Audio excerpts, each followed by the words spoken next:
ফজলুর রহমান মুহুরী স্মৃতি বৃত্তি 2024 প্রদান। মোহাম্মদ খলিলুর রহমান খলিল।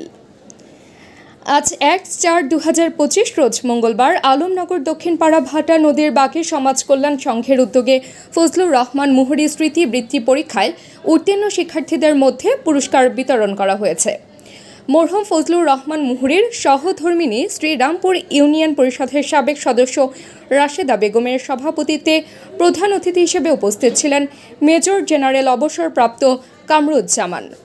বক্তব্য রাখেন অধ্যাপক ফেরদৌসী আক্তার পপি, নবীনগর সরকারি কলেজের সহকারী অধ্যাপক নীলুফা বেগম, গ্রাম উন্নয়ন কমিটির সাধারণ সম্পাদক কামাল উদ্দিন, কাসেমা বেগম, দেলোয়ার হোসেন বাদল, নবীনগর মডেল প্রেস ক্লাবের সভাপতি সমাজকর্মী Anwar Hossain, Nabinagar new model press ক্লাবের সভাপতি শিক্ষক খলিলুর রহমান খলিল, সোহেল রানা, আকসিরুল আজিম, প্রভাষক জহিরুল ইসলাম।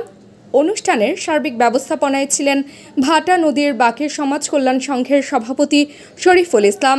অনুষ্ঠানের পরিচালনা করেন লাউড ফতেহপুর তুজুমিয়া ইসলামিয়া আলিম মাদ্রাসার সহকারী অধ্যাপক আক্তার হোসেন। বলে পার্সিভিয়ারেন্স, কষ্ট করলে কষ্ট মিলবে। যেই কষ্ট করবে, ওর আম্মু ওকে বলেছে, কিন্তু শ্রমটা দিয়েছে ও, আম্মু শুধু গাইডেন্স দিয়েছে।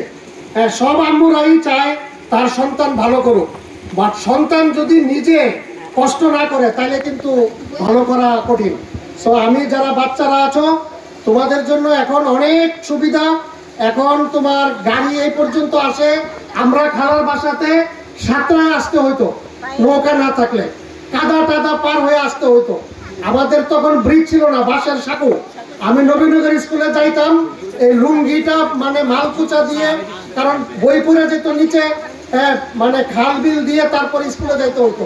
সুতরাং এখন সব দিক দিয়ে সুন্দর, এত সুযোগ সুবিধা, খালি একটু কষ্ট করে পড়তে হবে। সেটাই করব, কারণ আমার বড় ভাই ভাটা নদীর বাঁকে সমাজ কল্যাণ সংঘের সাধারণ সম্পাদক এবং আমাদের এই বৃত্তির প্রোগ্রামের যত কার্যক্রম আছে আমাদের আক্তার ভাই সবকিছু করেন। উনি আমাকে বলেছেন যে আমরা আগামীতে যেন এটাকে আরো প্রসার করার জন্য চেষ্টা করি। আমি ধন্যবাদ জানাই স্নেহের ছোট ভাই আনোয়ারকে, আমি ধন্যবাদ জানাই শ্রদ্ধাবাদুল কামাল ভাইকে, আমি ধন্যবাদ জানাই ভাতিজা কামরুল হাসানকে, যে ওনারা এত সুন্দর একটা বক্তৃতার মাধ্যমে আমাকে উদ্বুদ্ধ করেছেন আগামী দিনে এই প্রোগ্রামটাকে আরও সুন্দর, আরও প্রাণবন্ত করার জন্য। আসলে টাকা খরচ করে অনেক কিছু করা যায় না, মানুষের আগ্রহ ইচ্ছাটার অনেক বিষয় আছে। তো আমরা আপনাদের আগ্রহটাকে প্রাধান্য দিয়ে আগামীতে আমরা এই প্রোগ্রামটাকে আরো সুন্দর করব।